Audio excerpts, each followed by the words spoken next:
like my colleague.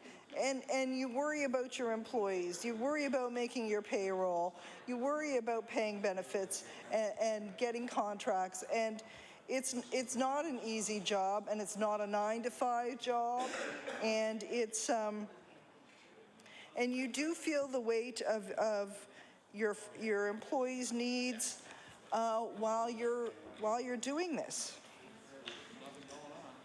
So I'd like to just close by speaking briefly to the Liberal amendments that have been rejected by the government.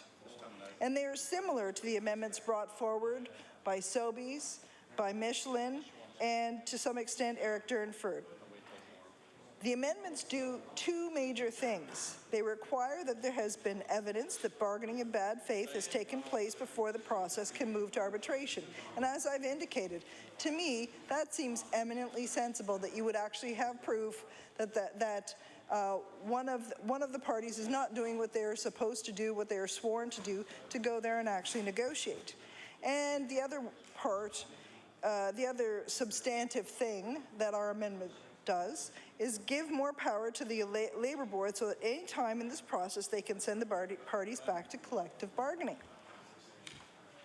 The NDP amendments, conversely, are barely changes, not substantive enough, and certainly not what Nova Scotian businesses are asking for. They simply change the timelines, and while that is helpful, it's not nearly enough. It's not even, you know, it's not a SOP or anything. It's just a minor tweak. It's not going to make enough of a difference. The Herald had a point here. The Herald had a point here that this is not good for Nova Scotia. And you know, it's interesting, over the last few days we've heard a lot about Graham Dennis, the late publisher of the Herald, and how he conducted his business at the paper for the good of Nova Scotia.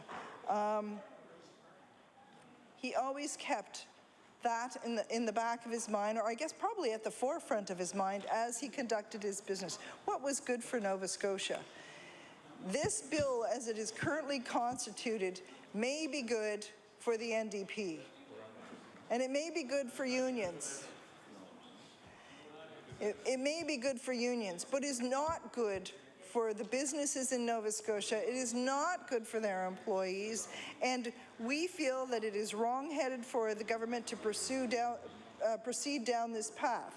So, Mr. Chairman, with the limited time that is left to me, I would appreciate I would appreciate it if the NDP members here today would take some sober second thought and think about what this will mean to the people in their ridings who are not public employees but are employees of small businesses.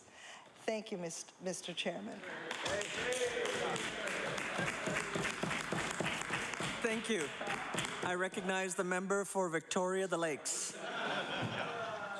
Thank you very much, Mr. Chair, and thank you for the opportunity to speak this afternoon to the title of Bill 102, an act to prevent unnecessary labour disruptions and protect the economy.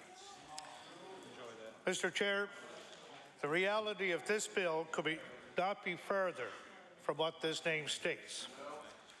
This bill will do absolutely nothing to protect our economy. And by even including that in the name of this bill for first contract arbitration makes it a farce. Mr. Chair, we saw at Law Amendments Committee that the very job creators of our province are very clearly opposed to this government's payback labour law. Mr. Chair, during debate on second reading, I asked the question, who requested this legislation? And we have found that during the past number of days, it certainly wasn't the business community. Tens of thousands of businesses were represented at the Law Amendments Committee, and they came with a clear message for this government. This bill is completely unnecessary and it should be shelved. And Mr. Chair, they couldn't be much clearer than that. Major employers such as Sobeys, Michelin and Clearwater all sent representatives to speak out against this bill. These business owners, presidents and managers have important work to do, but yet instead they were traveling to Halifax to persuade their government that this legislation is bad for our economy. But this government already had its mind made up. They didn't want to hear what these people had to say. Actually, they even tried to cancel Thursday's presentation. But after much public pushback, they flip-flopped on that decision. And Mr. Chair, I'm hoping they also flip-flop on their decision to ram this bill through the House as well. Mr. Chair, I can't believe that this government thought it was okay to call business owners and representatives the day before they were supposed to appear before the committee and ask them to change their presentation to that day or lose their opportunity to speak. Now, the government has said that's not true, but we heard at law amendments from one of the presenters, Merit Contractors, that that was what the individual was told. You can either speak today or you're not going to speak at all.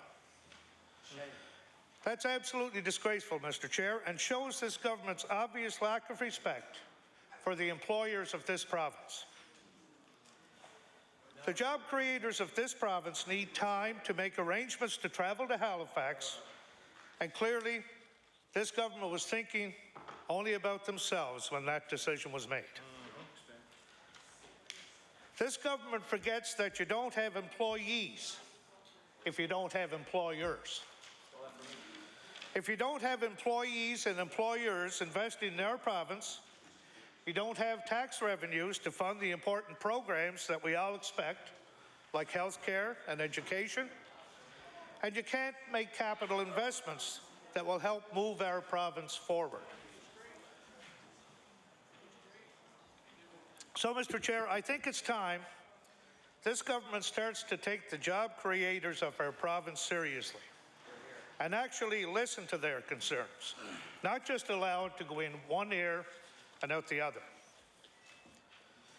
You know, Mr. Chair, the people of Queens County have been sitting on pins and needles awaiting this government's announcement to help their struggling mill. But the bailout on Friday, Mr. Chair, is a symptom of a much larger problem. By focusing on things we can control, such as tax rates, energy policy, and balanced labor laws, we can create meaningful job opportunities without resorting to massive taxpayer bailouts. Mr. Chair, the member for Queens has been sitting over there somewhat quietly, but really not saying too much. Would all like to hear her first thoughts on first contract arbitration and what her constituents are telling her.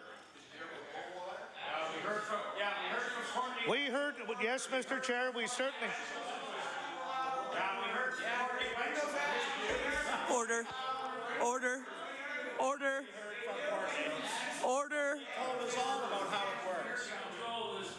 Order. The member for Victoria the Lakes has the floor. Mr. Chair. Well, I'm going to give the government a little lesson here.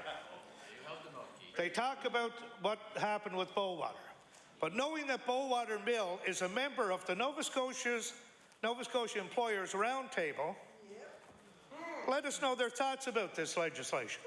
Remember the Nova Scotia Employers Roundtable that made a presentation at Law Amendments? They let us know, and Bowater happens to be a member of that roundtable group. The roundtable is made up of many large employers in our province and tens of thousands of jobs, and it has been very opposed to this bill. It organized, Mr. Chair, after the Labour Management Review Committee hosted a sham day of a study day to discuss first contract arbitration. I will encourage, Mr. Chair, the member for Queens to get on her feet and tell us exactly what she plans to why she plans to support this bill that so many in her riding are opposed to. Mr. Chair, in 2007, at subcommittee of the Whole House and Supply, the member for Queens was pretty quick to point out the difficulty of losing 24 jobs at Jovel International. How can the member possibly support this job-killing bill, knowing full well the difficult decision the employees at Bowater had to make last month? Mr. Chair, the employees at Bowater are put in the unbearable situation to have to vote between keeping the mill operating with a significantly reduced workforce or not agree to cut the workforce and likely see the mill shut down. They had to vote themselves right out of a job. But yet, this member will not even stand up and tell us why she supports this bill. She would rather say nothing because she's scared to stand up to the Premier and to his cabinet, but she's also scared of what the people at home will say about her support of this job-killing bill. Something the people of Queens are all too familiar with. Mr. Chair, she sits there, Mum, trying to fly under the radar and not ruffle any feathers on that side. But, Mr. Chair, silence is consent. Silence is consent.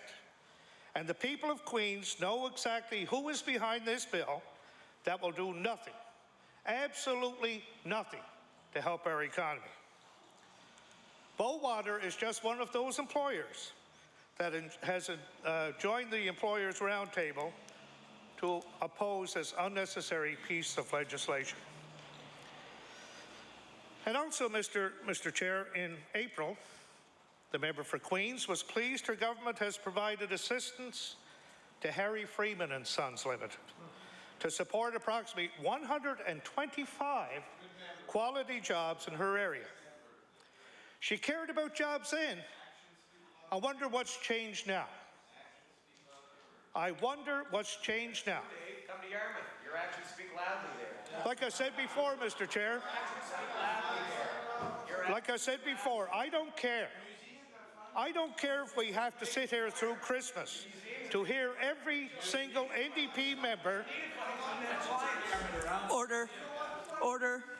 It's getting a little bit too noisy in the chamber again. The member for Victoria the Lakes has the floor. Thank you, Mr. Chair. Mr. Chair, like I said before, I don't care if we have to sit here through Christmas to hear every single NDP member justify why they think it's even remotely reasonable for them to pass this bill. Not one of them spoken about. I'd especially like to hear from the members who have so much to lose, such as the member from Queens. That member represents an area that has been devastated by job losses.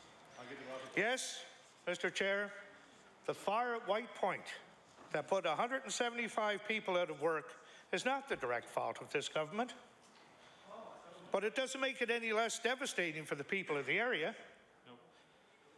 The people who relied on those jobs to feed and clothe their families are now left surrounded with questions. And it's not like there's surplus jobs on the South Shore that these people can move into. Sure not in Yarmouth County. The South Shore has been devastated with 1,700 job losses since this time last year. And, Mr. Chair, it's a shame that the member from Queens will sit by idle and toe the party line rather than standing up for the people she was elected to represent. And, Mr. Chair, even though significant employers came forward in droves to oppose Bill 102, this government shrugs its shoulders and says, we aren't convinced. Well, once the jobs are gone, it's too late. Yeah, that's right. That's what happened here. Mr. Chair, this government needs to do things now to make the investment climate better and make Nova Scotia the most attractive place to invest. This government said that it has no proof that this will do anything to kill jobs. Well, it's quite simple, Mr. Chair. Companies need money in order to set up shop and expand their business. If the people who are responsible for the money, small business owners, large multinationals, are not in control of the decision about how much money they can pay their employees and run the risk of having a contract forced on them, they may see this as a deciding factor to invest their money elsewhere, like New Brunswick, PEI, Alberta, or the United States. I don't know how much clearer the business community can be to this government about how unnecessary this legislation is right now. And Mr. Chair, like Mr. LeBlanc from Michelin said at Law Amendments Committee, first contract arbitration is a well-known labor organizing tool, and that's exactly what this is about. It's all about payback to union leaders for the over $500,000 the union gave the NDP in the last 5 years. Payback for running pro-NDP ads. Payback for hours of volunteer support. Payback for hundreds of thousands of dollars in donations. It has nothing to do with preventing unnecessary work stoppages, because Nova Scotia has a harmonious labour environment, like the Minister has said, and it has nothing to do with protecting the economy, because it will do nothing to create or sustain a single job in this province. And it actually runs the risk of driving away future jobs and investment. Mr. Chair, the Employer Roundtable represents businesses that employ 34,000 people in our province. And like I said, Bowater Mercy, and the member for Queen's Riding, is one of those members. The Roundtable said in their submission to the Labour Management Review Committee, not only does first contract arbitration have the potential to disrupt the well-functioning certification process in Nova Scotia, it disrupts collective bargaining and deprives the parties of finality in the most important contract they will ever negotiate. It creates tension and frustration for the two parties because neither is in control of the process. And the type of first contract arbitration this government is presenting doesn't even force either party to prove that the other is bargaining in bad faith. It's just another nail in the coffin of Nova Scotia's economy, Mr. Chair, and part of this government's hidden agenda. Mr. Chair, the close to 10,000 voters in the member for Queen's riding will have this government's record of broken promises or commitments, or whatever the Premier wants to call them today, and job-killing policies to think about when they go to the polls the next time. Knowing their member did not even consult them about legislation that could be so devastating to the jobs in her communities, the voters will be thinking twice about where they place their X. I wonder, Mr. Chair, what the 4,012 people who voted for the member of Queen's in 2009 think of her choice to take the side of government's inner circle union leader friends rather than putting their jobs first. I wonder. I wonder how they feel about not being consulted or listened to. I think, Mr. Chair, the outcome will be very different for all the backbenchers who, instead of voicing their concerns, the concerns of the people they represent, toward the party line and are helping ramming through this risky Bill 102.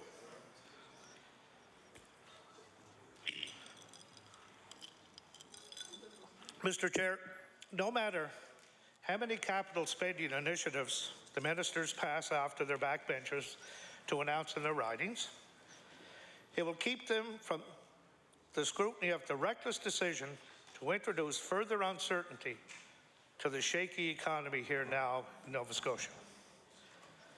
Announcements like the $50 million announcement the member from Queens made on behalf of the Minister of Education for a new school site in Liverpool. Well, Mr. Chair, I'm afraid the member for Queens will have to make a lot more funding announcements to win back the votes of the people who have lost their jobs or have been let down by this NDP government's broken promises. I wonder what the member for Queens thinks about Sobeys' presentation at the Law Amendments Committee. The Sobeys in Liverpool is very important to that town and surrounding area. Listening to Sobeys at the committee, it was pretty clear that this law would make it much harder for them to compete internally for investment to come to our province. What does that mean, Mr. Chair, about the member's local grocery stores? Has she asked the question or even thought twice about what it would be like if Liverpool lost its Sobeys store? Has she? The Vice President of Sobeys told the committee that it employs 10,000 people in our province, and they are less than 4% unionized. That makes Sobeys the largest single employer in the province, a very attractive target for the Labour leader's friends surrounding the Premier.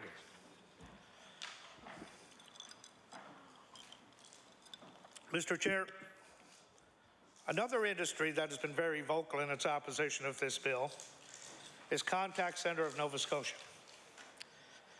The industry has grown substantially in Nova Scotia and provides meaningful jobs in rural communities. The Executive Director for the Contact Centre of Nova Scotia, Janet Hawley, attended Law Amendments as well. She represented the 13,000 people working in contact center industry in Nova Scotia with $500 million in direct payroll contributions. I wonder what the member for Queens would have to say if online support in Queens County ceased to exist. That's 200 jobs in her area that could be put at risk if the company is unsuccessful at competing internally for investment.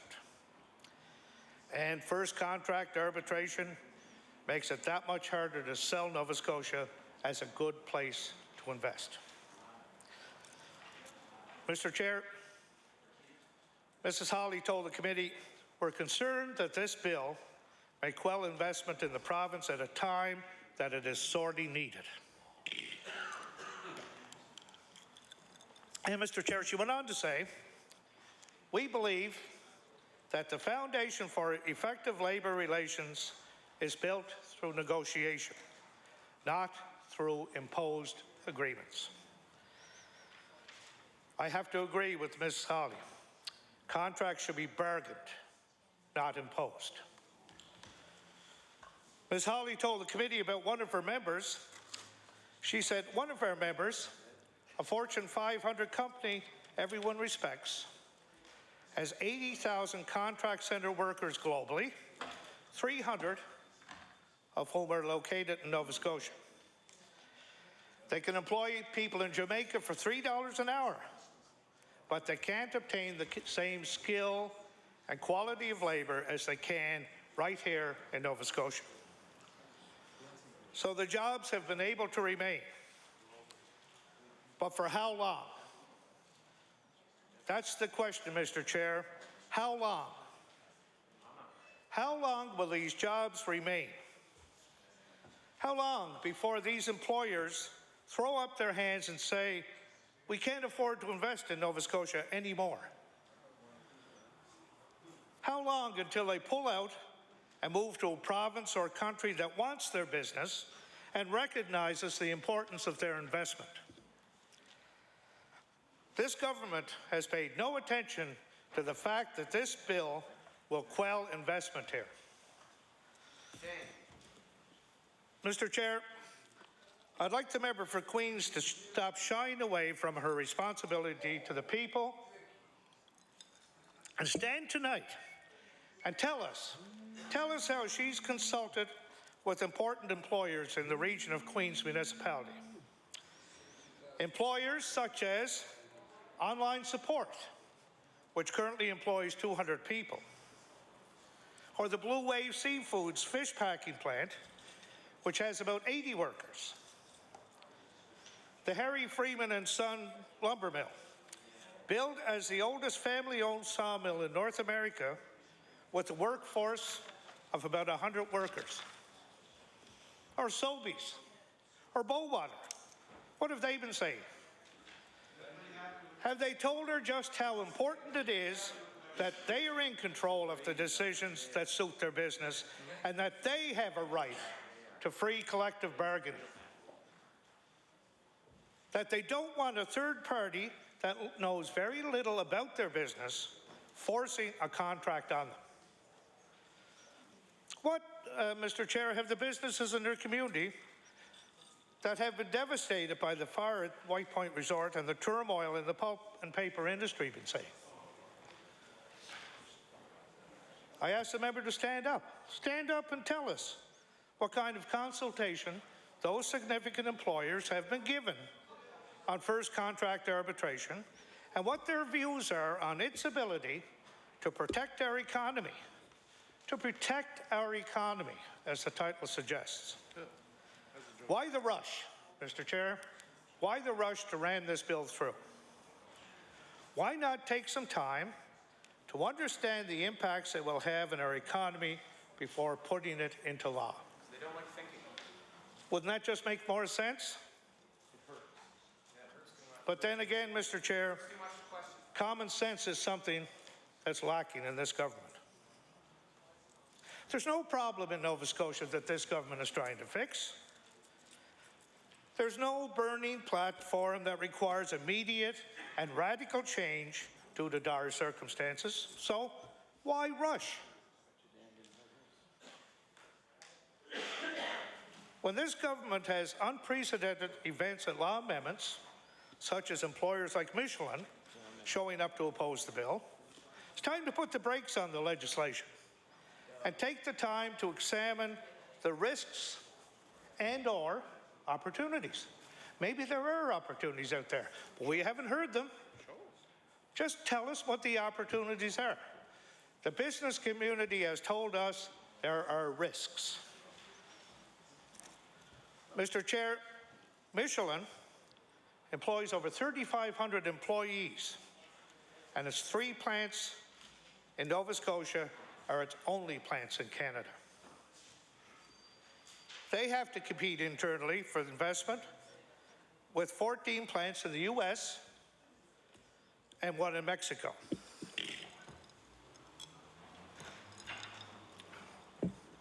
Mr. Chair, Dana LeBlanc, President of Michelin Canada, told the committee to shelve this bad legislation. See, you know, Mr. Chair, these major employers are not attending Law Amendments Committee because they just have nothing else to do.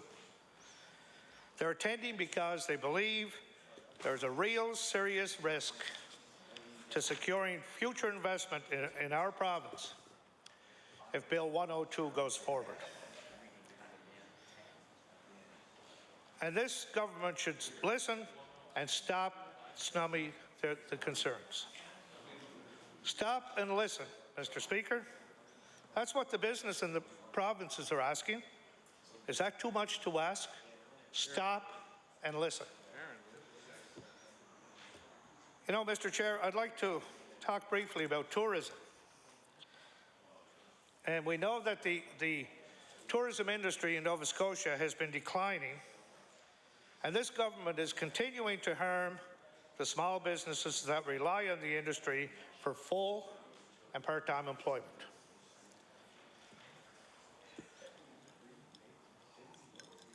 Mr. Chair, tourism is an important economic driver for Queens County, but the South Shore has seen a 5% decrease in room nights sold between January and September of 2011 compared to the same time last year.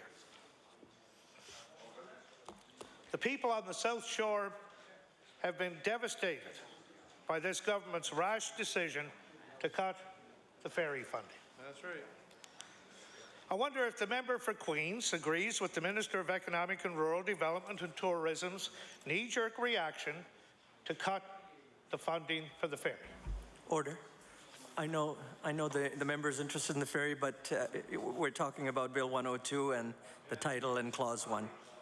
Okay, thank you. Yes, the title of the Bill 102 is what we're talking about. Thank you. The economy. They put it in there.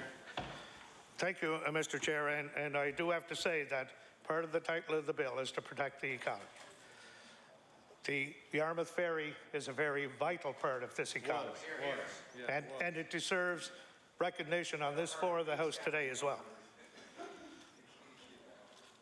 I asked the question, Mr. Chair, if the member for Queens agreed with the decision that was made to cut the funding.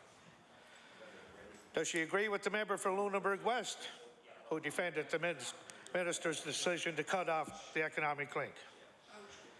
Mr. Chair, the tourism industry of Nova Scotia is also part of the Employers' Roundtable that has been opposing first contract arbitration.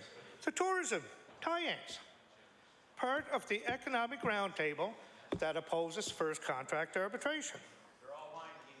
Has the member for Queens talked to the different businesses that rely on wealth generated from tourists? Has she?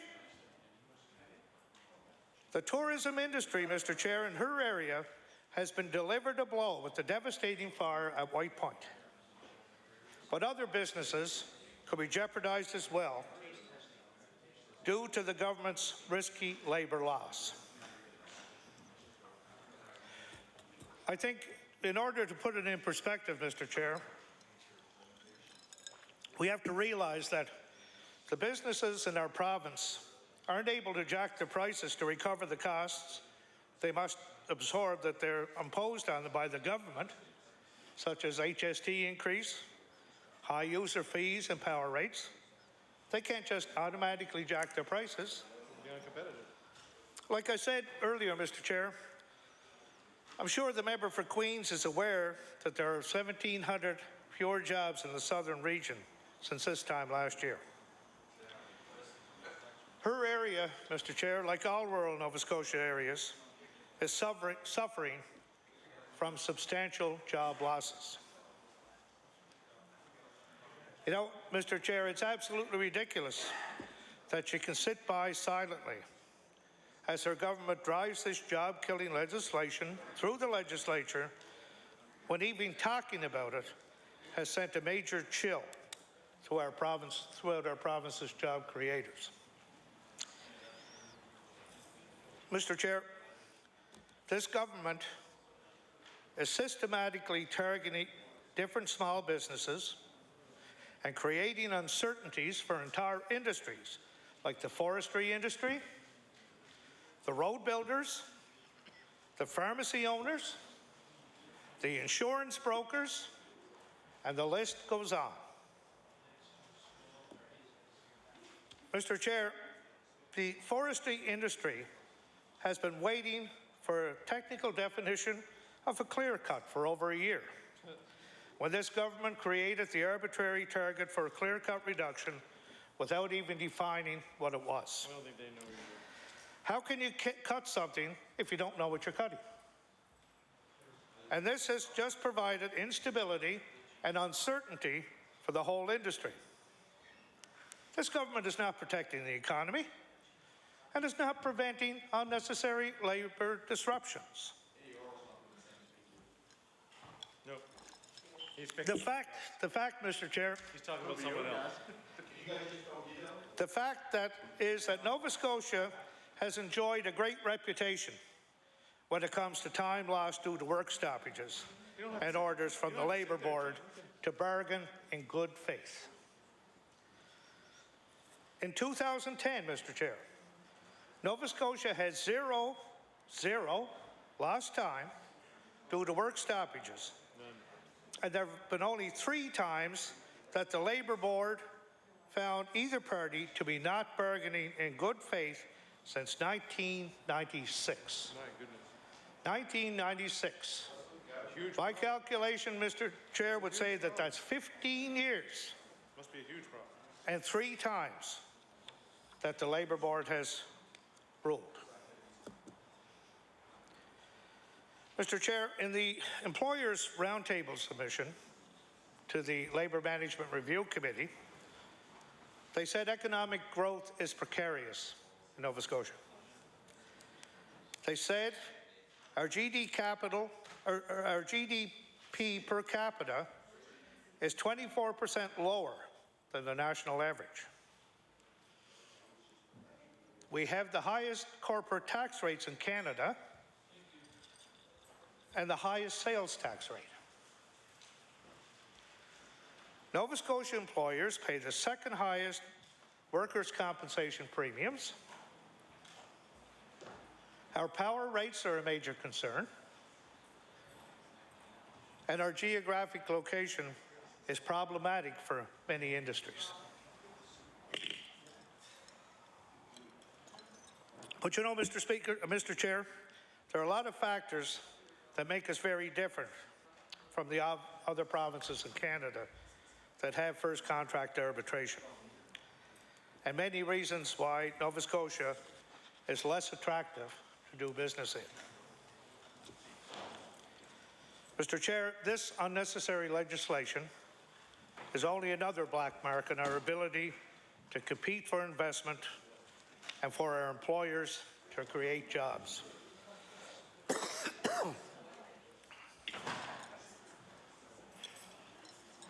Mr. Chair, the South Queens Chamber of Commerce, which was represented at the Labour Management Review Committee and the Law Amendments Committee through the Nova Scotia Chamber of Commerce. It's in Queens, right? That's in Queens, yes. Yeah. Has the news release from the Nova Scotia Chamber posted on the very front of its webpage. The South Queens Chamber of Commerce has the news release from their presentation to Law Amendments placed on the very front of their webpage. Basically, the first thing you see when you enter their site. The title says, and I encourage anybody to go to the South Queens Chamber of Commerce website, the title says, Nova Scotia Chambers of Commerce disappointed with province's anti-business stance. You know, Mr. Chair, according to their websites, the South Queens Chamber represents over 55 businesses.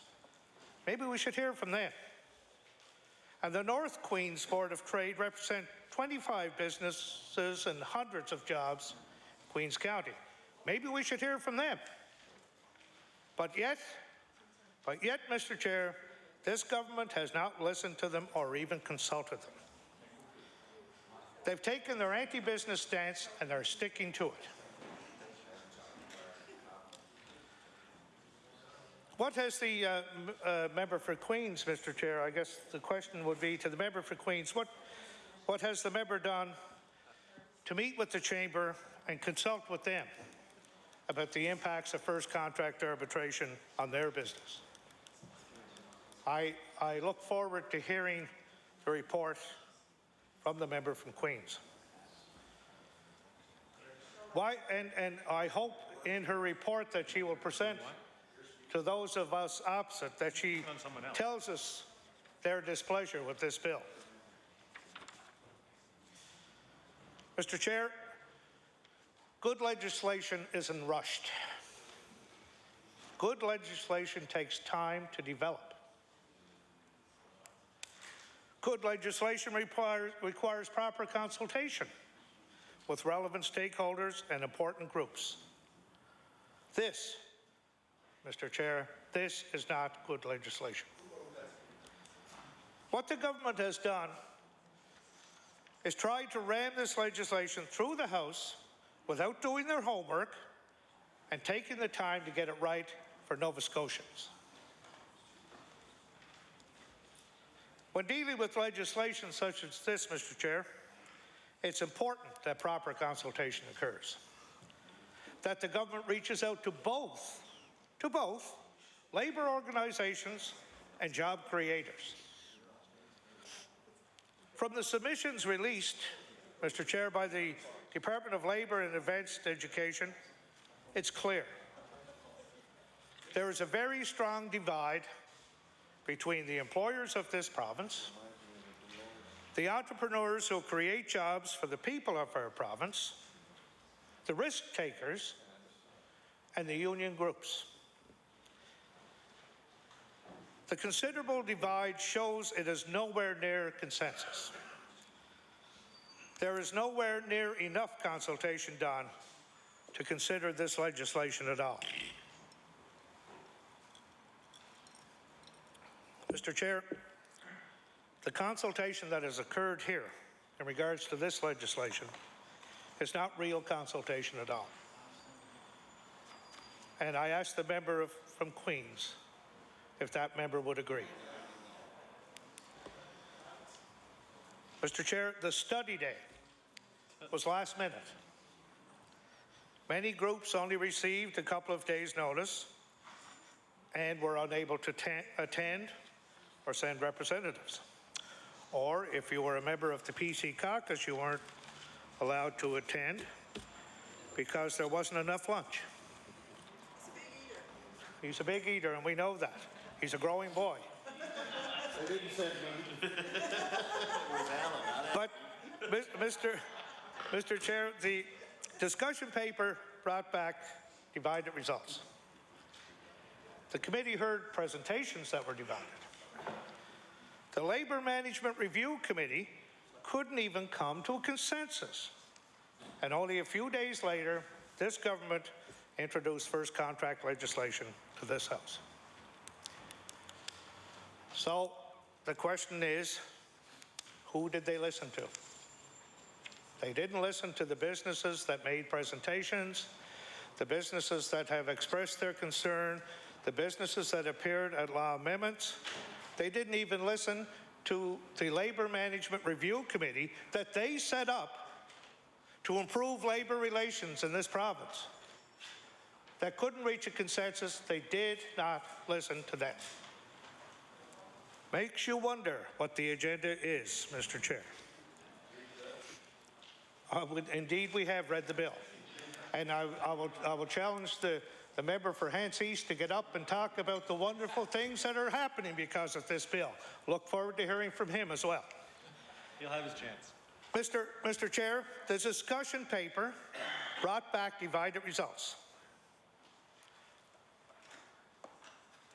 But not only did this government introduce first contract legislation, it introduced the most anti-business model of first contract arbitration in this country. Wasn't good enough that we're going to ram first contract arbitration through to the employees and the people of Nova Scotia. We're going to give you the worst one while we're at it. That's what they're doing. Parties have only 120 days to try to work out their very first agreement, or in some cases 180 days, when it takes a seasoned veteran unionized employers and union groups doubled to do that work out subsequent. Mr. Chair, as was the case with Bill 100, members of the business community and their stakeholders are hardly given the opportunity to make the case to this government, to their government. Instead, this is a last-minute process designed to silence any opposition from the members of the business community in Nova Scotia.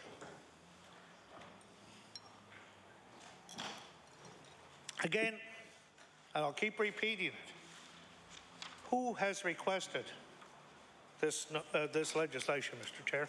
Who has requested?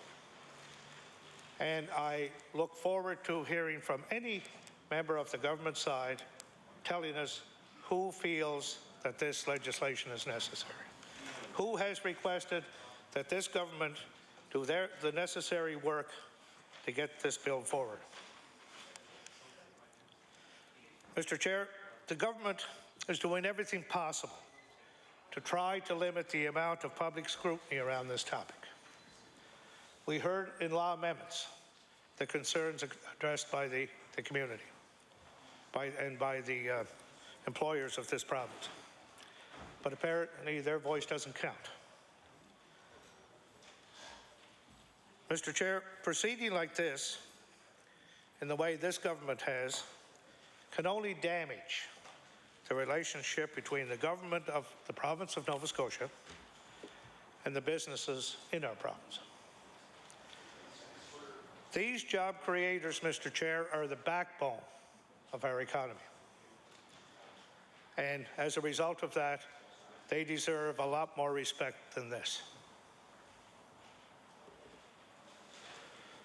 One of the most serious problems, Mr. Chair, with the consultation process this government has put together is the very nature of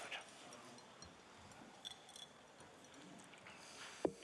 It doesn't do anything to foster a healthy relationship between the members of the government and job creators. In fact, Mr. Chair, it creates controversy and makes it harder for all of us. That's why we should wait.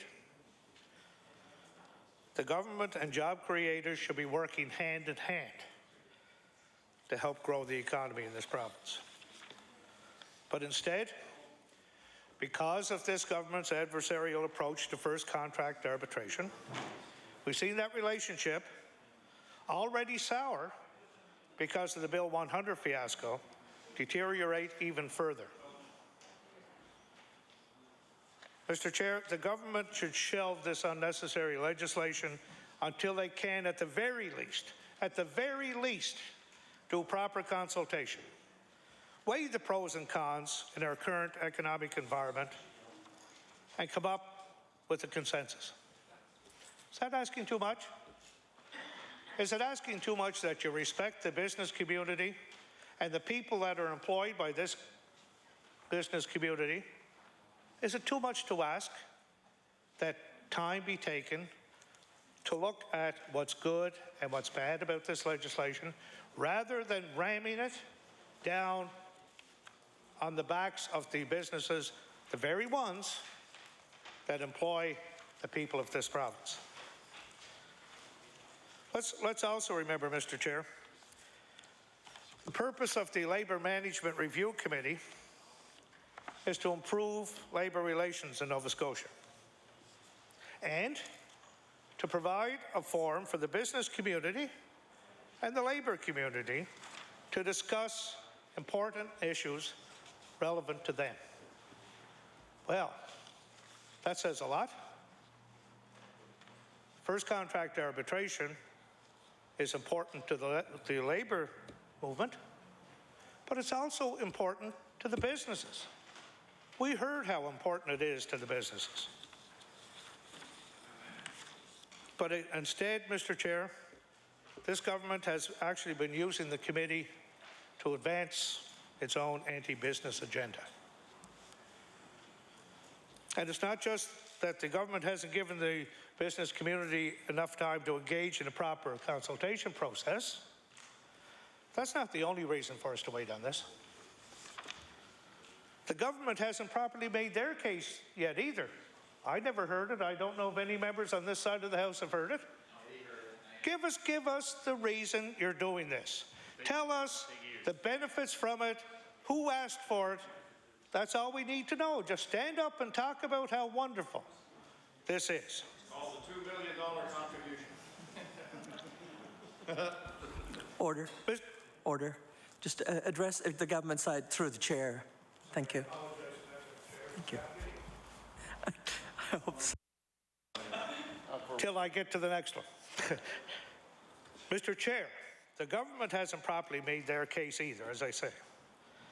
Where's the evidence that shows us first contract arbitration is needed here in Nova Scotia right now?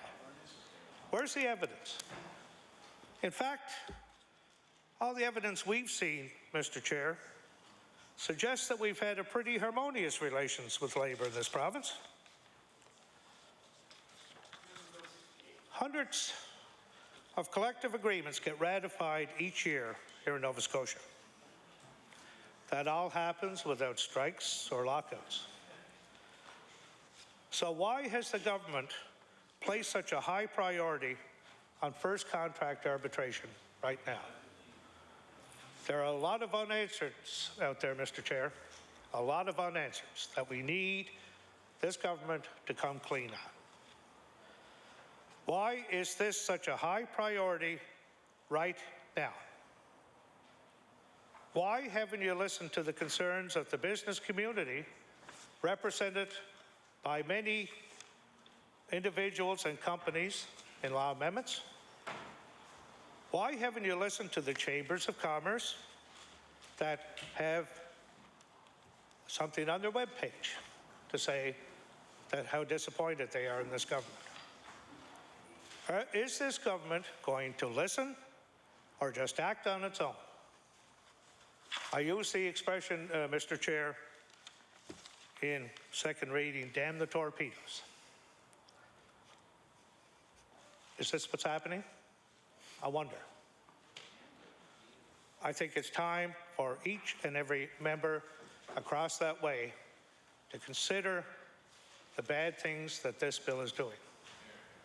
I think it's time for them to be brought up to date on what this bill could actually do. And I'm sure over the next number of hours, Mr. Chair, the members opposite will have that opportunity. Because if their government is not telling them the bad parts about it, we will.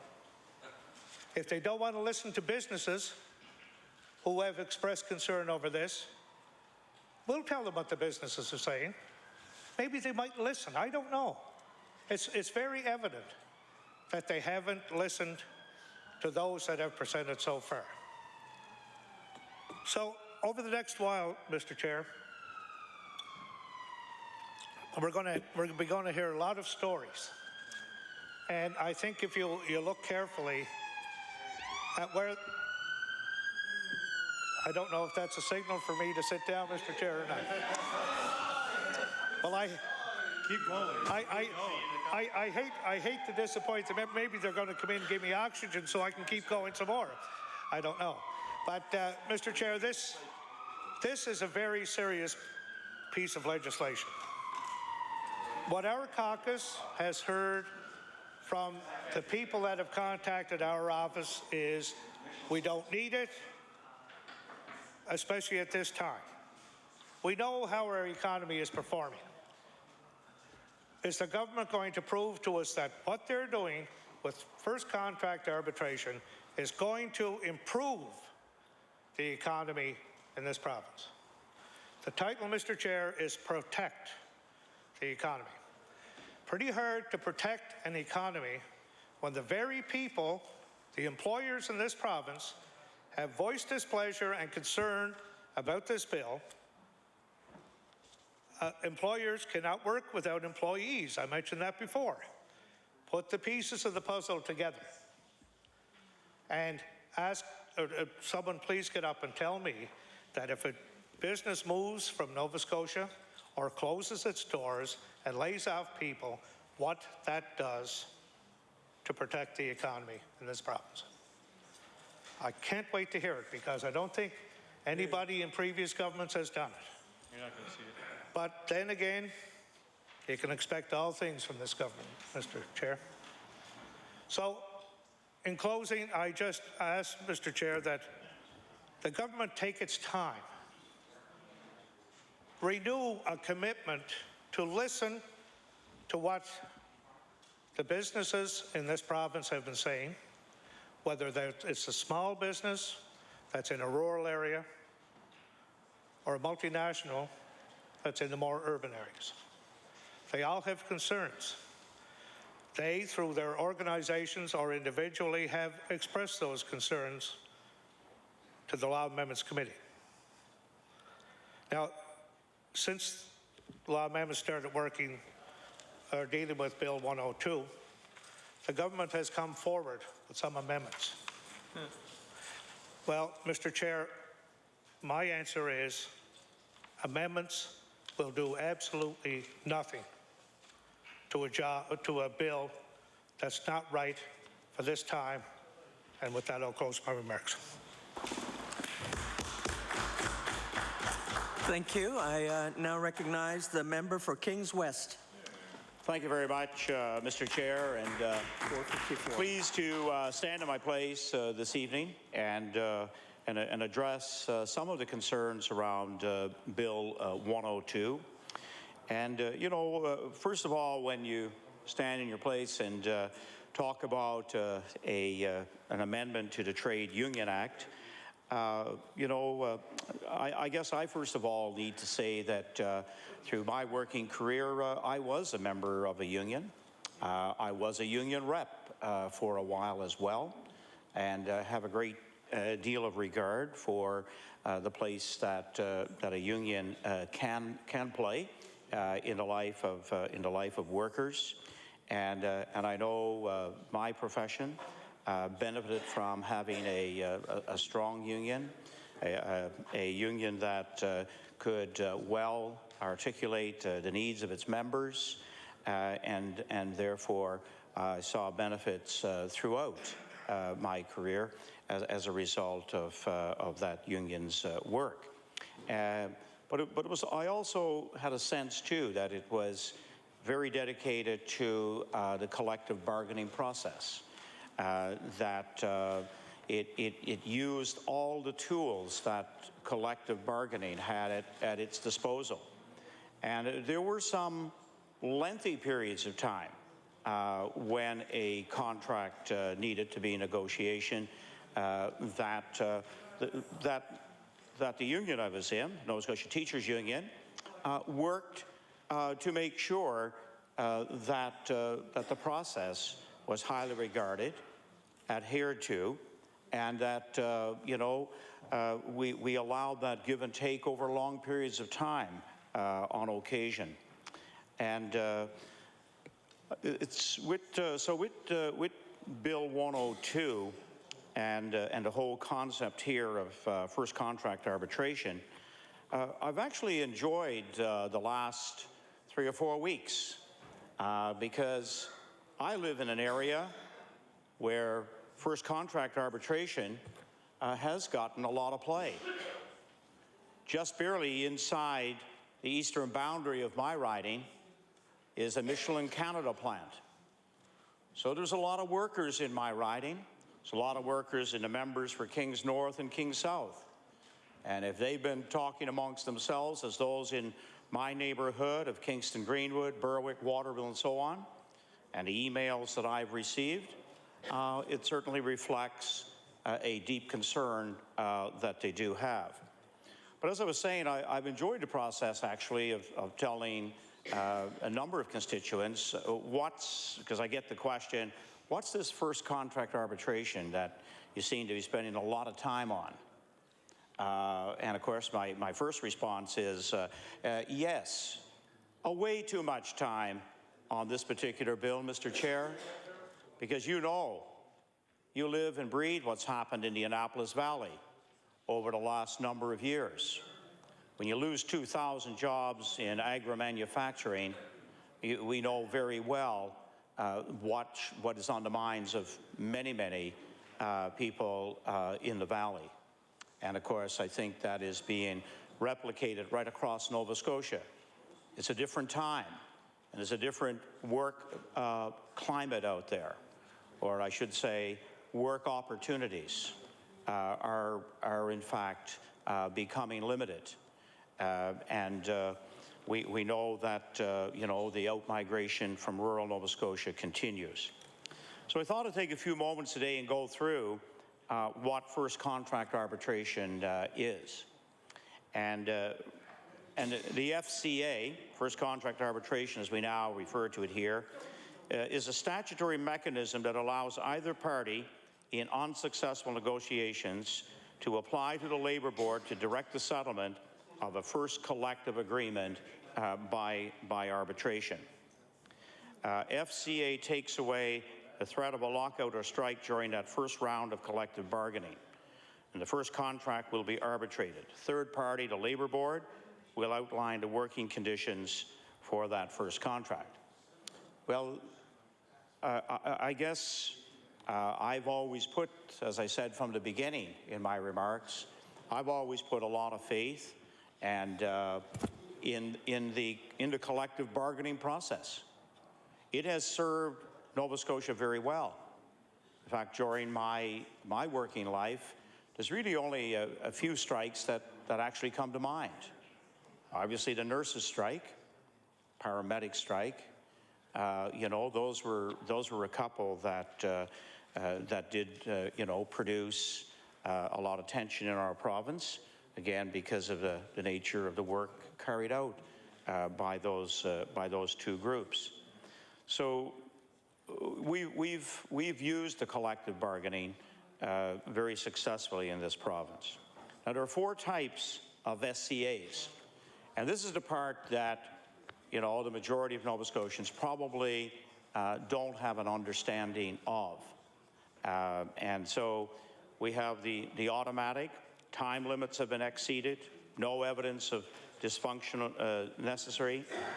Secondly, some fault, but minister has to refer to labor. The applicant must provide evidence of bad faith bargaining or dysfunctional bargaining. 3, some fault, but application direct to Labor Board, evidence parties have bargained to an impasse. And 4th, mediation supported, impasse and strike vote has occurred. The Labor Board currently has broad powers to impose a collective agreement if it is satisfied an employer is not bargaining in good faith. And this can happen as a result of an unfair labor practice complaint. The Department of Labor also provides conciliation, mediation for negotiating parties that have reached an impasse. So in many respects, you know, we have a pretty powerful tool currently at our disposal. We are able to call upon the Labor Board to be able to investigate and see, in fact, if an employer already, you know, is tipping the scales here, is not really bargaining in good faith. And so you know, the concepts and the processes, conciliation, mediation, you know, these work. In fact, it's interesting, as I've talked to a few of union people in the Valley, what some were really hoping for was actually not first contract arbitration, but when they saw the NDP government come into office, they said, guess what? We're going to see the Trade Union Act modernized. That's what I've heard. That's not what I've heard from a number of union people in my area of the province. And we know that that has not taken place. And that may have been a very, very, you know, good place to have started the whole process. You know, not these separate Bill 100 and now Bill 102. And it's interesting that, you know, we're living out a deja vu moment here in the legislature. You know, bring these in December, because as each day of December moves along towards Christmas, you know, there's obviously less interest, less following in what happens in the Nova Scotia legislature, but we can pass a bill, we can put legislation forward into law of the province that will have very long-term implications, very serious long-term implications, as we know, sometimes with very unintended consequences. That's what can happen here. So, you know, it does have that powerful impact on our daily lives in Nova Scotia. So as we move towards Christmas, once again, we are here in the House, spending a long time in what a growing constituency of Nova Scotians are telling us is not the right bill with the right intent to improve the business climate of this province. You know, we are now, you know, tens of thousands actually of Nova Scotians are being informed and we're prepared to stay here as long as it's necessary to keep informing them about some of the pitfalls of Bill 102. Now, the system works. The fact that Nova Scotia seldom has strikes in the private sector confirms there is no obvious or immediate need to regulate parties negotiating a first contract, and FCA is an unnecessary remedy for bad employer behavior. So we already have the mechanism, that process whereby we can look after an employer that is bargaining in bad faith. So as it is, the parties must respect the duty to bargain in good faith as set out by the Trade Union Act. However, they can still resort to economic sanctions, example, a strike or a lockout, to break a deadlock. FCA would facilitate union card signing and organization. A union could virtually guarantee employees certain employment conditions and wage structures. And so therefore, you know, it's legislation that does favor the union process. And I say favors it. You know, as I said earlier, you know, there is a place for a union and for a thoughtful process that unions can take their employees through. So what's the problem? Well, I know we've heard in very, very strong measure from CFIB, and once again, throughout the Annapolis Valley, other parts of the province, there are a lot of members in CFIB. In fact, during some of their recent campaigns, I've been really quite surprised at the number of cards that have been returned to my office, making, again, a strong statement on what their real needs are. And, you know, I didn't see any, you know, typed phrase in a box to record whether they wanted first contract arbitration. I didn't see any written-in comments that supported and brought forward this pressing need that they had, obviously, for this kind of legislation. CFIB members are upset because small business does not have any representation on the Provincial Labour Management Review Committee. Thus, arbitration rulings may not fully reflect small business viewpoint. Canadian Food Services and Restaurant Association have also spoken against it. And, you know, these are considerable numbers of people that were actually embraced by those two organizations alone. CFIB says this could have an adverse effect on the economy. Nova Scotia is already a tough place to start a small business. High tax rate, high fuel rates, and neither PEI nor New Brunswick have FCA. So, you know, if again there's another card placed on the table here as a business considers, you know, whether or not they're going to locate here, expand here, then this becomes, you know, a wager by government that I think we will see losses occur as a result of. It's another one of those irritations that produces a negative climate around business.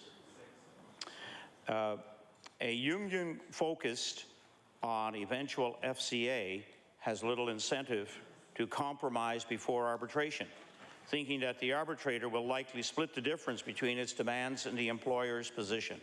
For the employer, arbitration is a risky proposition. An outsider with no knowledge of its business is given a mandate to decide what the employer will pay and what the terms and conditions of employment will be. And you know, I think that probably that's the real striking point that I have heard most often is you know, business people who have made a tremendous investment and who over the last decade, for a whole number of reasons, have started to see, margins decline. And they are certainly not people, that are going to be told that this is how they should settle their contract if employees became dissatisfied to the point of starting a union. The negotiating process and relationship building required to conclude a collective agreement provides the foundation for effective labor relations. Both parties gain an understanding how the terms of the agreement will work, and expectations are made known through the bargaining process. And this is an area that I started off with, and that need to come back to, because we have a history in this province of strong collective bargaining, one that gets results, one that keeps a harmonious work environment, and one that, just by the fact of this bill on the books of the province, it may not need to be used, to be employed, to be set in motion. We may not need it very often. But business people knowing it's there, that's what they talk about. That's what they see as, taking some of the control of their businesses out of their hands. So again, we keep hearing a number of them say, is this bill in the best interest of Nova Scotia business? Is this bill going to produce a better business climate in our province? And we all know the answer to that. So, the negotiating process, relationship building required to conclude a collective agreement provides the foundation, as I said a moment ago, for effective labor relations. Both parties gain an understanding of how the terms of the agreement will work, and expectations are made known through the bargaining process. The parties themselves are best positioned to determine priorities and decide what price each is prepared to pay to achieve them. Government's role is to ensure that the parties play by the rules, not to determine the content of the deal. And we all know that this give and take process, is very, very much, an intensive, labor negotiating process, whether people are unionized or do not have unions, but perhaps have an employee rep who represents, in small business, a number of individuals to point out to the employer that, in fact, they would like to see this in their next, in their next contract, in their next agreement that they would make. The harsh reality of first contract arbitration is that unions are able to say that if the union is certified that there will not be a strike or lockout, that the employees will get a collective agreement. Approximately 85% of private sector employees in Nova Scotia are not unionized. Every one of them, theoretically, are at risk of having their wages and benefits imposed by a third party through FCA. And, again, that's here at the crux of why this piece of legislation, why Bill 102, is not in the best interest of the business climate of this province. And we have heard through law amendments, the overwhelming, position of large and small companies that they do not want to see 102 come into law in this province. So we've articulated, very early on that, what this bill may in fact mean for the free collective bargaining process. And that's where we have staked our claim that we should stick with what has been proven very successful and allowed for, you know, the kind of respectful negotiations that are really, I think, well entrenched in this province. We know from time to time there will indeed, from time to time, there will indeed be challenges to the collective bargaining process, but we know that inherent in that are different levels and different calls that can be made to the Labour Board to help orchestrate a final deal. So last year, Bill 100 amended the Trade Union Act to include a clear preamble that purportedly recognizes and promotes free collective bargaining. An imposed collective agreement through first contract arbitration is anything but free. Having an agreement imposed does not develop sound labor management relations, nor does it promote cooperative efforts to develop relations and constructive collective bargaining practices. Instead of being progressive, imposed FCA is contrary to what is set forth in the preamble to the Act. Government-provided conciliation services have been effective in encouraging settlement in Nova Scotia. Strikes and concerted labour unrest are rare. And again, as I've said along the way, you know, things have worked very well through negotiations, and the current process indeed is effective. When introduced in Ontario, the government was reacting to strikes and significant labour unrest. And this, as we know, is not our situation in Nova Scotia. And you know, there's really is no appetite for Bill 102 outside of what I see, in fact, is a very small element even of the labour movement. This is not well down. You know, this is not well represented by a groundswell of members of unions across the province. In fact, we all know, if we take one union that I'm quite familiar with 10,000 members, the Nova Scotia Teachers Union. Many, you know, the majority of teachers have their spouses working in the private sector, and you know, so you know, they have registered concerns around first contract. So you know, the bill's title, an act to prevent unnecessary labor disruption, protect the economy by amending Chapter 475 of the revised statutes of Nova Scotia. Well, if we want to protect the economy, I'd like to see all 31 members of government stand in their place and rail heavily against an over 10% increase in power rates that are coming at us at the start of this year. And this is something that members will have to answer for, because it's an area where government can have an impact, and that is on the power rates of this province. We know there are challenges, but still, you know, to continue in the present climate, to not have an audit done of Nova Scotia Power.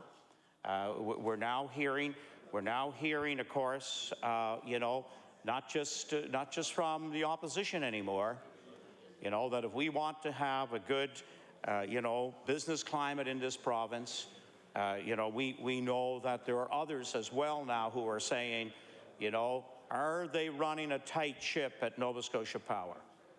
You know, are all the I's being dotted and the T's crossed? Order. The member, just calling the member to speak to the clause 1 in the bill, please. Well, the last time I looked,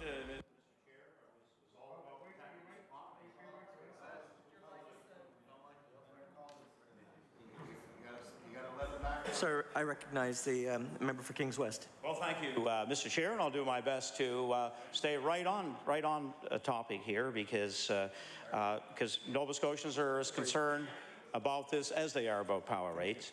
So the Nova Scotia economy, as we know, is not in the healthiest state. You know, we know that there's a huge divide now. I was quite taken back when one of my constituents recently said, maybe it was because he is of Francophone descent, and he liked to make the comparison of the two solitudes. And he saw a major difference in the employment environment, job possibilities and opportunities in HRM, in our capital, versus in rural Nova Scotia. And he senses and sees a real divide occurring. So we don't have the best, you know, business environment, industrial plan, and so forth for Nova Scotia in our rural areas. So we are bleeding jobs, and we cannot afford to make businesses nervous. And as I said earlier, I think perhaps this is what is most upsetting, is the fact that, you know, this was something that business didn't ask for, business didn't see coming at them, and they don't like what its possibilities are. It's what is possible through this piece of legislation. And many say, is this bill in the best interest of Nova Scotia business?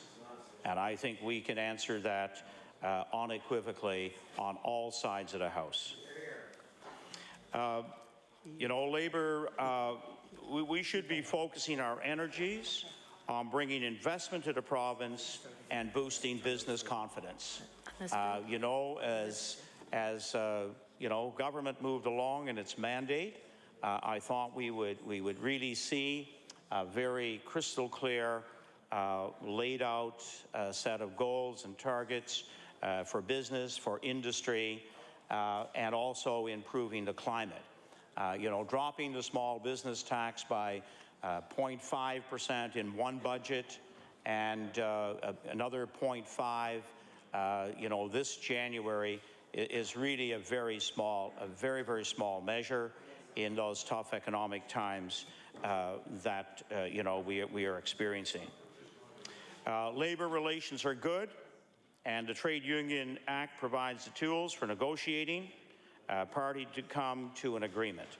In Nova Scotia, time lost work stoppages has been well below the national average. Businesses have offered amendments to FCA asking for a less restrictive model.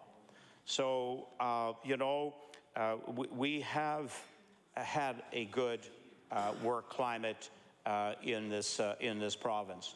And I think at the very, very height of the recession, you know, while there were, you know, some of the companies, and I know a large one like Michelin that benefited from the federal program where you know, jobs could be shared. You could also have a worker work in the plant for 2 days, and then his third or fourth days picked up by the EI program. Well, you know, there was a lot of that happened in small business across Nova Scotia, where employers being very, very loyal to their workers and reciprocated by, you know, by workers, had these informal arrangements whereby rather than an employer laying off a valued employee, you know, they worked things out during a time when there was a business lull, 2008, 2009. And while the recession never did hit Nova Scotia to the same degree as the manufacturing centers, you know, from Quebec City to Windsor in that industrial quarter, the manufacturing heartland of Canada, you know, we didn't get hit in quite the same way. But where it did impact on certain businesses and certain service sectors, you know, that great environment that exists, you know, employers and employees cooperated and got through those difficult times.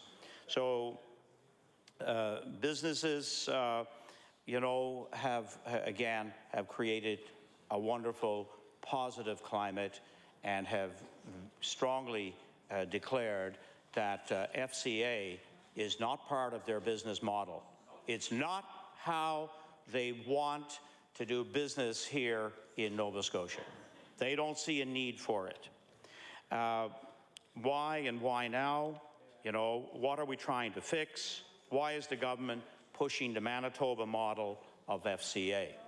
So we know that FCA in different forms exists, Ontario, Quebec, and generally they came in during times when there were multiple strikes, disruptions to services, and a lot of labor disputes occurring all at the same time.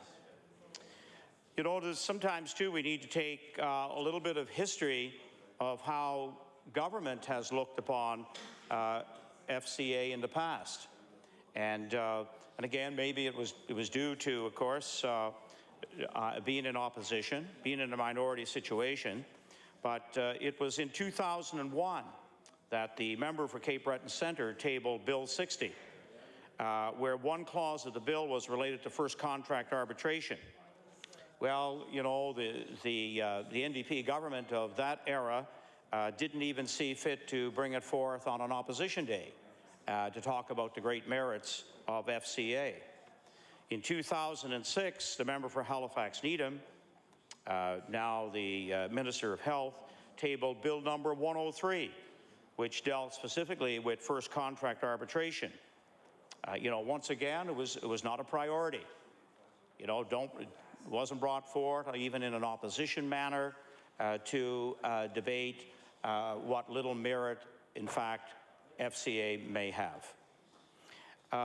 Current labor relations, Nova Scotia, as I said earlier, enjoys very good, very strong labor relations because, you know, the current Trade Union Act requires parties to bargain in good faith, set out processes, time frames, etc. for negotiation. And if there is still an impasse, either party can ask the minister to appoint a conciliator officer. And we know that, again, our work environment, our labor negotiations in the province has benefited from some top flight, labor negotiators, conciliators, and in fact have brought parties back to the table after there is an impasse, a lengthy period of time, when in fact negotiations should be moving along. And this, of course, is done at no cost, and the process, again, has a history of very, very positive, very strong outcomes, and this is why, again, we hear from many sectors, that we already have the benefit of a good working system. And the department normally receives around 100 requests for conciliation services a year. And, with a success rate of 95%, I think those results speak for themselves.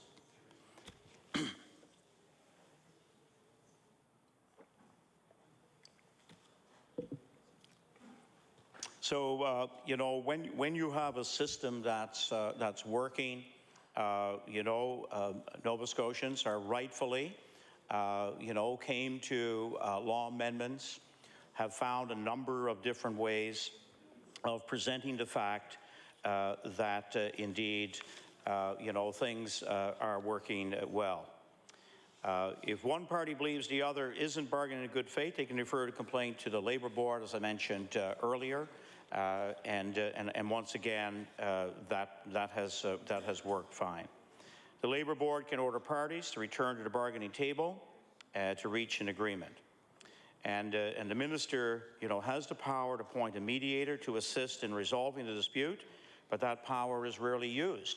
And maybe that's an area, again, that could be, that could be put in place long before negotiations get too far off the rails. And again, it's a wonderful mechanism and a tool whereby negotiations can move in the right direction. Since 1998, the Labour Board has only issued 3 orders to impose a collective agreement due to unsuccessful collective bargaining. So, you know, in 13 years, that is, in 13 years, that is an outstanding record, and probably, you know, there aren't other provinces that have that kind of success.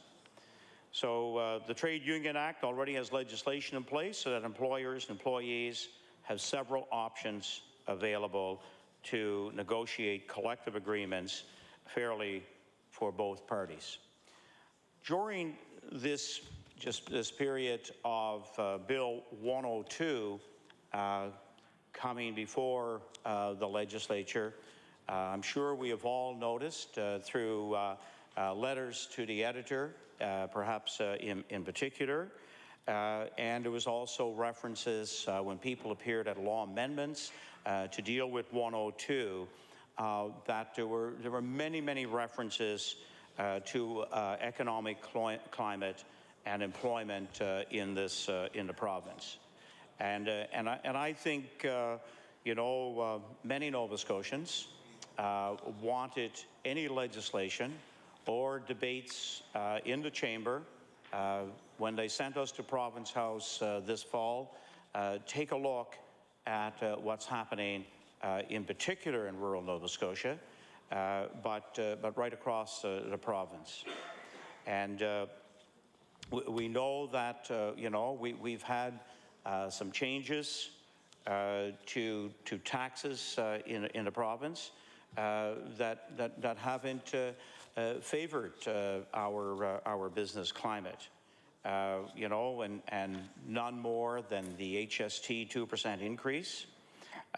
We know that since in 2009, probably decided prior to, I'll have to check my dates on this, but probably decided prior to the NDP coming to power, about that year there was almost a 10% increase in electricity. And now in January of 2012, we're going to see at least a 10%. So there's about a 20% increase in electrical rates in just 3 years. And I think, you know, members of government know that there's more than our mills that are concerned about where power rates are going. Because as margins decline, and if they make an application now to UARB, will they receive the same kind of favorable treatment?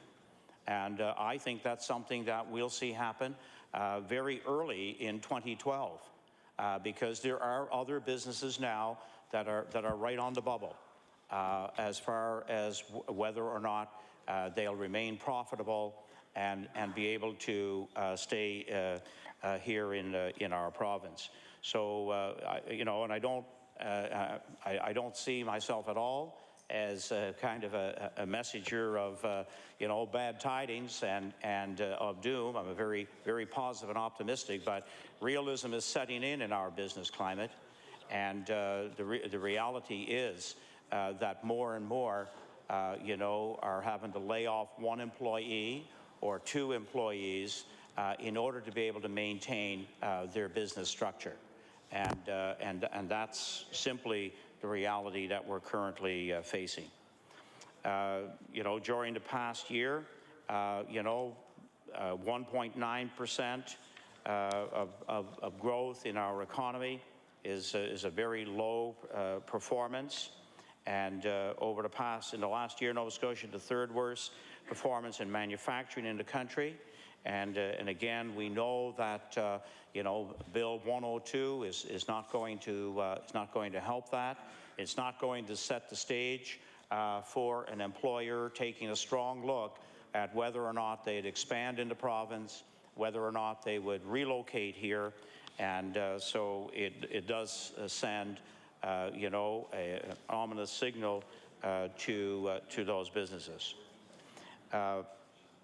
The labor force changes that have occurred outside of HRM, in fact, are what we should be debating in the House. You know, 102, Bill 102 was not what Nova Scotians expected us to be spending a great deal of time on. The employment changes outside of Halifax, and that's year over year, November 10th to November the 11th, November 10th of 2010 to November the 11th to November 11. Cape Breton losing 1,300, the North Shore 1,300, the Valley 2,200, and Southern area 1,700. So for an accumulation of 6,500. And it was during this past week that a business gentleman in my community sent me a little email with 4 names of people that had left his area just in 1 month. 4 people leaving Nova Scotia to go west to work. And, you know, that comes about when there are layoffs, when you're only getting 2 or 3 days a week to work and the bills can't be paid. People start to realize that they have to move to where they can be fully employed and be able to maintain the requirements of their home, the upkeep, the taxes, the heat through the winter, and most often a family to feed as well. Now, you know, you know, as I analyze, as I take a look, as I hear the voice of Nova Scotians, you know, I'd be fair, and I truly would be fair and honest.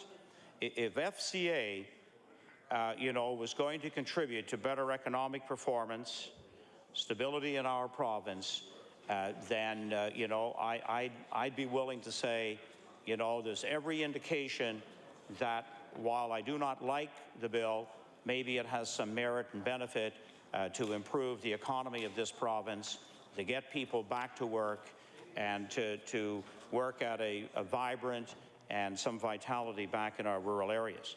But I don't see, Madam Chair, that this will in fact bring about any change into that kind of climate. You know, FCA will not encourage people to stay in Nova Scotia or business to expand and invest. FCA will not strengthen the collective bargaining process. FCA will not increase business confidence in the province. And those are the areas that we need some better plan to come forward. You know, maybe you know, the program that government has will have some benefits long term. We're certainly not seeing them in the short term. We are losing too many jobs to risk business confidence. The government should be using this energy to strengthen our economy and get Nova Scotians back to work. And, you know, I think this was a year, Madam Chair, rather than debating Bill 102, we could all 52 members of the House could be offering a few suggestions for, you know, perhaps a winter works program in conjunction with the federal government, a little bit like, you know, the stimulus package that could put a couple of hundred more Nova Scotians to work this winter and not have to, you know, perhaps rely on Keep the Heat program that the Salvation Army in this province so wonderfully run and so thoughtfully administer. Maybe if we had a couple of hundred more Nova Scotians who actually were bringing home a weekly paycheck through a program that in fact would see you know, community projects on the go through the winter months. All of us in our ridings can identify some of those possibilities. The government should be using, I think, everything at their means and disposal to get Nova Scotians back to work. It's interesting in collective bargaining that the preamble of the Trade Union Act outlines the importance of free collective bargaining, and we started to talk about that when we heard of Bill 102 coming before the legislature. When we had a group present to caucus made up of the CFIB, the Restaurant Association, and other collective group of people who joined forces to have a representative. And these were people who had put a lot of thought into analyzing, Bill 102, and when they came before us, and some of the same people appeared before law amendments, their ask was, put the brakes on. Now is not the time. While it may exist in other provinces, we don't want, the Manitoba model, and in fact, right now, we don't want any FCA. We do not need first contract arbitration in our province, and that was the central message that they gave us and presented with a full discussion. And at that table, many voiced what was very, very clear, I know, to our leader at the time, was that elements of FCA can in fact come into conflict with the collective bargaining process.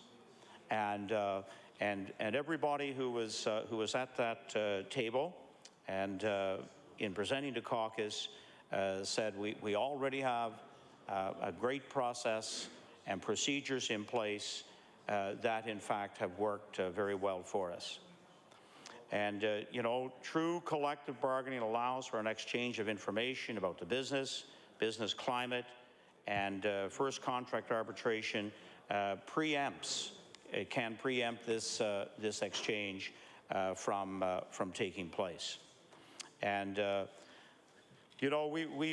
while we don't see a need for FCA at this time, we think our amendments that we have brought forward are considered, have value, and have the potential to make a bad piece of legislation, an unneeded piece of legislation, at least a little more, acceptable, a little more palatable, as my colleague likes to say.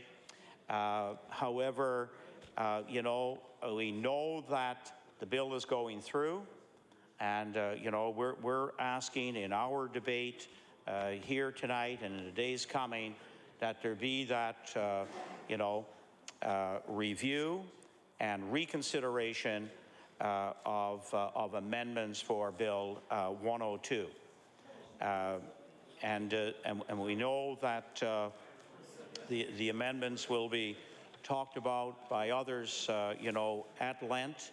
But when we have two of the major employers take the time, history setting, as we know, unprecedented in our legislature, to have Sobeys and to have Michelin come before law amendments, I think to disregard what they have had to say, and this is I know for a fact, this is not just at the administrative and at the managerial levels.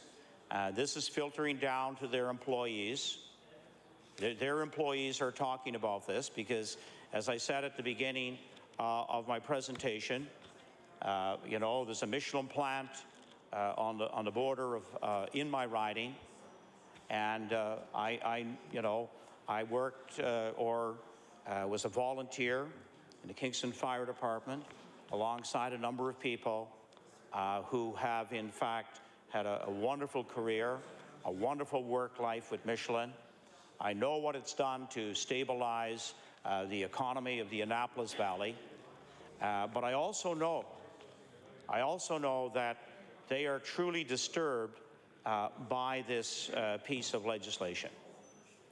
And again, that's why I'm very hopeful that before the process of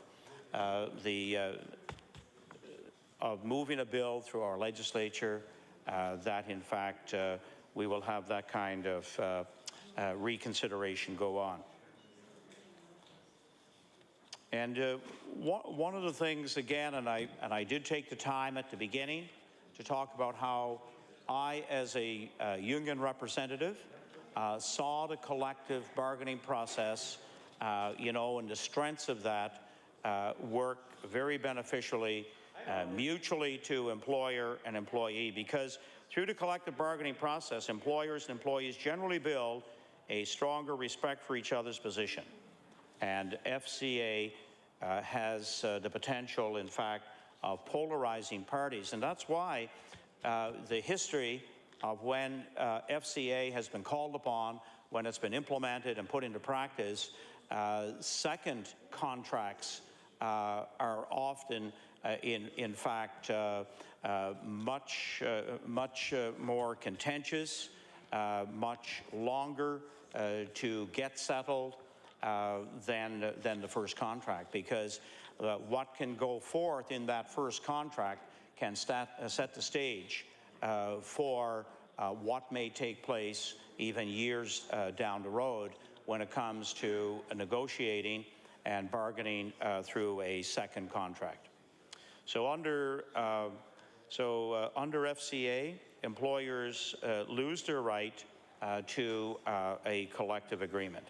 Employees who are in a certified union lose their right, secret ballot vote, to ratify a collective agreement. So all those inherent strengths, all that the value of the collective process can in fact be negated. It can be undermined through the FCA process. And in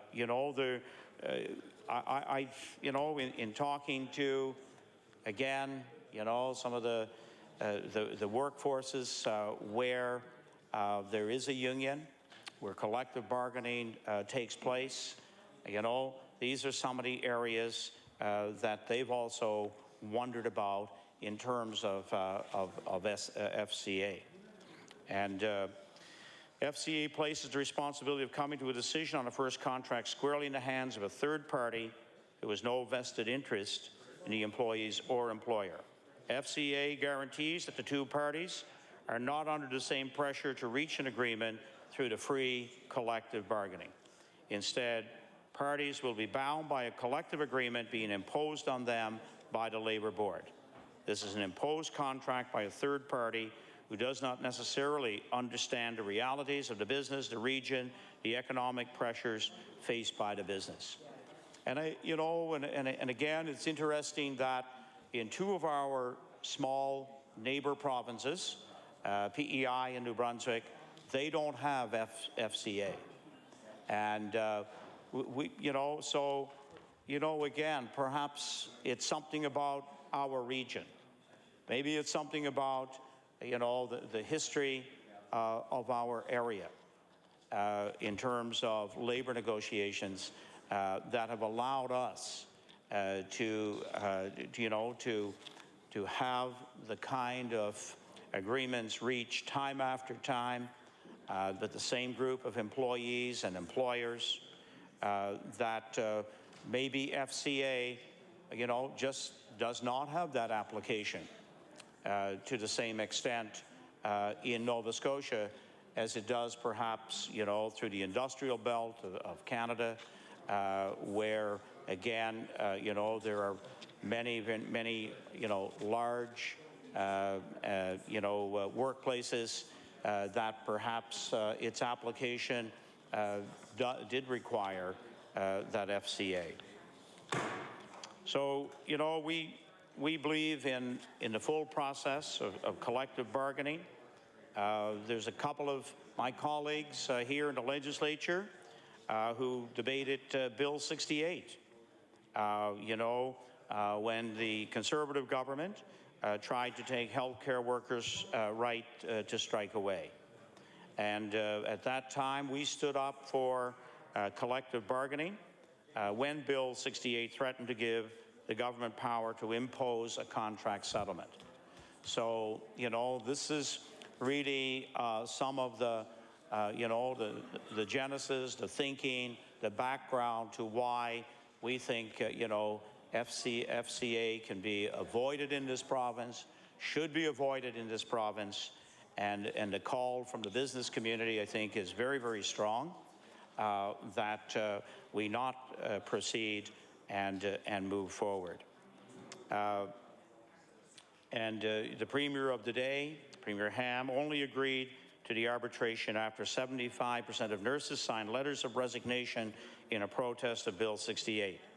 And when the Conservative government posed a threat to collective bargaining, our caucus stood up for healthcare workers and their right to true collective bargaining. And where we have seen true collective bargaining run its course, we know that there are very, very few labor interruptions, and our province really stands as somewhat of a beacon across the country as to how well, you know, we have all benefited from allowing it to work its course. And it's not always easy. There are lots of difficulties. There are lots of inherent problems and issues from time to time, but we have stood fast with collective bargaining. That's where we should remain and keep that as our primary process to settle disputes. Under FCA, employees may be misled by a certified organizing body. Union organizers could lead employees to believe that there is no risk to them as strike or lockout is not an option with FCA. Now, this creates the potential for unrealistic demands to be imposed, demands that could be met by the employer. If union can guarantee a first contract by refusing to negotiate, all demands go straight to the third party to review with no risk of strike or lockout.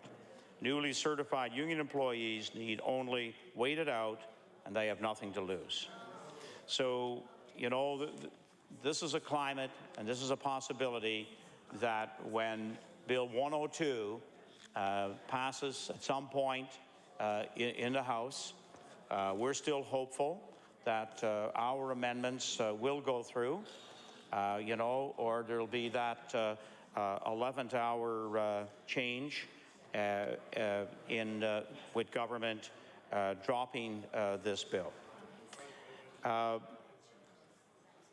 So why was the Labour Management Review Committee whose purpose was to review issues pertaining to organized labour considering FCA, an issue that only affects businesses that are non-unionized? Neither non-union employers nor employees who account for 85% of the workforce have been provided an opportunity to voice their concerns. And I think, you know, even in the early days of moving FCA to the forefront, you know, if that, you know, study day, if there had been again an opportunity right across this province to hear from Nova Scotians, you know, the consultative process, as we see, is not a strength of this government. We all know what's happened to voluntary planning, and you know, which is now no longer part of the information gathering, the advocacy process in our province. And again, this is an area that should be revisited and reviewed. And I believe if the working group had carried out a strong consultative process, not limited who came to the table, you know, we all know that our largest employer in the province, Sobeys, were not invited to the process. You know, if they had been at the table, perhaps there would have been a different slant on how things would have proceeded with the FCA. The Labour Management Review Committee was appointed by government and has not had representation from non-union business, a sector that employs nearly 85% of the Nova Scotia workforce. This imbalance, as well as the committee's direct link to the Department of Advanced Education and Labour, is a concern for many. The committee had not come to a consensus on FCA, and so we know that it required the minister's stamp of approval to have the FCA move forward and come before us during the fall session. So it was the minister who asked the committee to study the FCA, but the FCA was not raised by the committee, and I look forward to other colleagues presenting their thoughts on Bill 102. Thank you, Madam Chair. Thank you. The chair recognizes the Honourable Leader of the Progressive Conservative Party. Thank you, Madam Chair. Thank you, Madam Chair. And I do want to express my thanks to the previous speaker, in fact, to all previous speakers on this side of the House so far today. A number of very good points have been made, Madam Chair, as we debate the title of Bill 102, and I just want to start by extending my appreciation to those that get up and make those points. Hopefully they will have some effect on those that are listening on the other side. Madam Chair, I am pleased to rise and to discuss the Bill 102 in Committee of the Whole, particularly the title of the bill, which is an act to prevent unnecessary labour disruptions and protect the economy. Probably one of the more Orwellian and humorous bill titles that we've seen in this House, Madam Chair. Let's just take a look for a moment at what the Act is attempting to do. Number one is prevent unnecessary labour disruptions. It reminds me, Madam Chair, of the joke about the Nova Scotian that's invented elephant repellent. And his friend says, but there's no elephants in Nova Scotia. To which he says, look how well it's working. And that's the same with this bill, Madam Chair, to prevent unnecessary labour disruptions. The fact of the matter is we don't have a problem in this area. This is the elephant in the room, if you will, Madam Chair, that we do not have in this province a plague of unnecessary labour disruptions, the very issue that the government wants to solve when there is no problem. Fact of the matter is, Madam Chair, that we know from statistics that over the last 14 years, hundreds of collective agreements have been reached through the bargaining process, including first contracts, many of them, all reached amicably through that process known as free collective bargaining. In exactly 3 cases out of all of those hundreds, an appeal has been made to the Labour Board because one party or another felt that they were being dealt with in bad faith. And even then, Madam Chair, all 3 of those cases were dealt with through the current processes and laws of the province and resolved amicably to the satisfaction of both sides. This is how bargaining should be done, free of interference, free of impositions, in a way where if one side feels hard done by the other, that they have a body to appeal to, which they do, and that can be dealt with. There is no problem to solve. There are no elephants in Nova Scotia.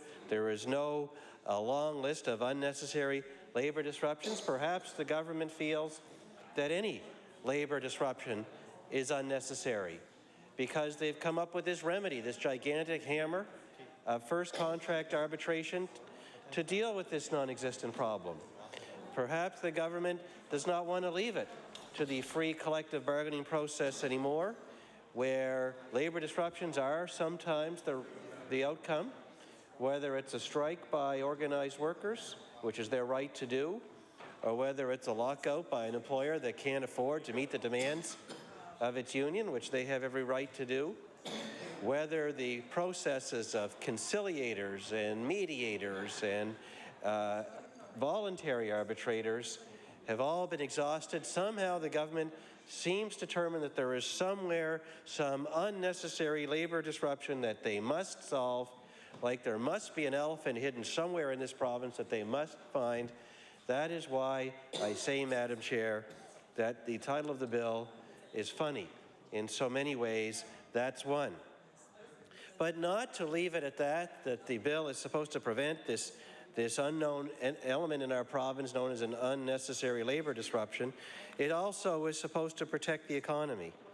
Well, that in itself is laughable, Madam Chair, because we have had the largest employers in the province come forward, some of them not known for coming forward at law amendments, preferring to keep their head down as political parties work out their differences and make law. Companies like Michelin, companies like Sobeys, employers large and small who have unanimously come forward to say, this is a bad idea. This is a black mark against Nova Scotia. That's what Michelin said. This is a strike against Nova Scotia when we're considering looking at new investments. That's what Sobey said on this particular bill. Madam Chair, that's not protecting the economy. That's actually hurting the economy.